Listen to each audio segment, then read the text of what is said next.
In today's video, I'm going to show you how to create a beautiful and functional book tracking database in Notion, turning your reading life into an organized visual bookshelf you'll actually want to use. Notion is an incredibly versatile all-in-one workspace, and building a custom tracker like this is one of the best ways to see how powerful its databases really are. Whether you're tracking books, movies, projects, or habits, the same principles apply. If you find this helpful, please like and subscribe, and let's get started. To begin, you'll want to set up your database. Start by creating a new page inside your Notion workspace.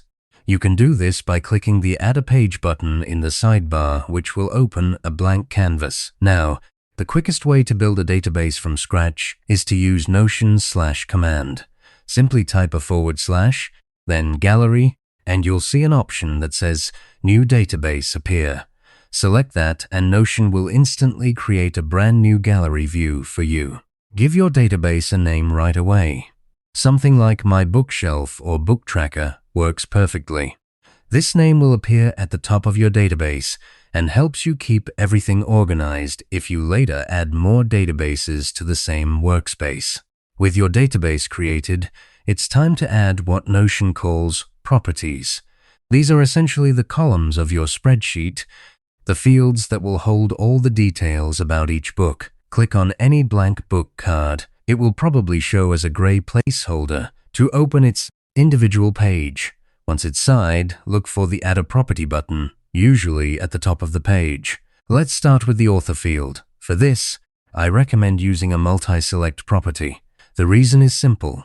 Some books have multiple authors, and a multi-select allows you to tag more than one name without creating a messy text field. Next, add a status property.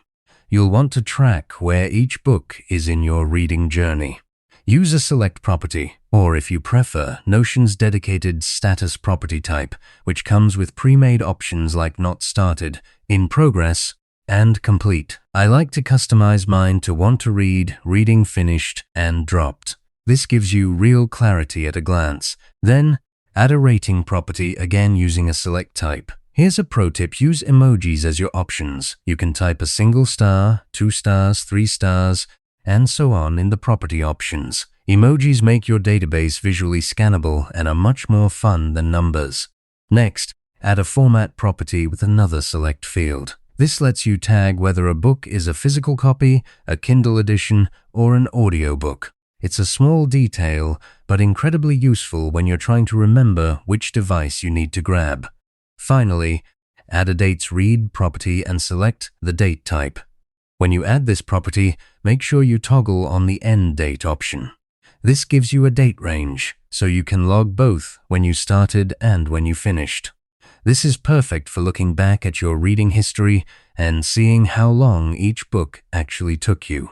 Now let's make your database look incredible by enabling book covers. This is the step that transforms a simple list into a visual bookshelf you'll be proud to show off. In your database, look at the top right corner for the 3 dots icon. Sometimes it's a small layout icon that looks like a grid. Click that, and you'll see a menu with display options. Find the drop-down that says Card Preview and set it to Page Cover.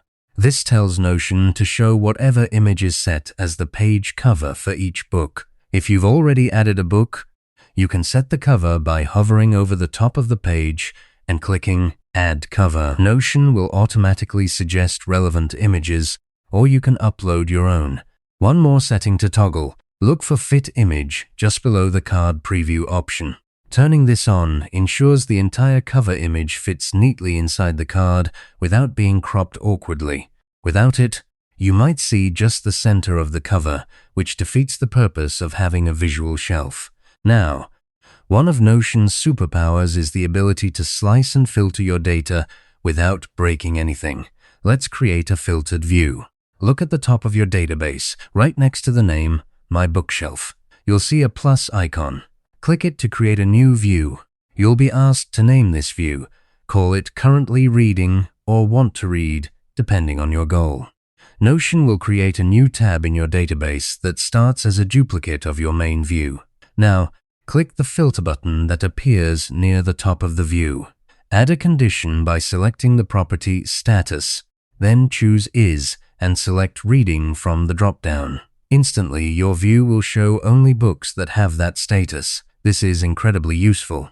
You can create as many views as you like, each one showing a different slice of your collection.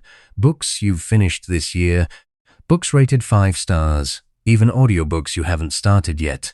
And because it's a filter, not a separate database, any changes you make to a book status in one view will automatically update everywhere else.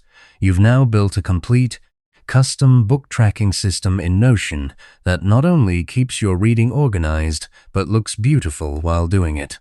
The real power here is that you can apply this same structure to track movies, recipes, projects, or even goals. Just swap out the property names. A great next step is to explore the calendar view or board view for your database, which can give you a completely different perspective on your reading timeline. If you ever get stuck or want to build something new, just come back to this video and follow these same steps. Thanks for watching, and I'll see you in the next one.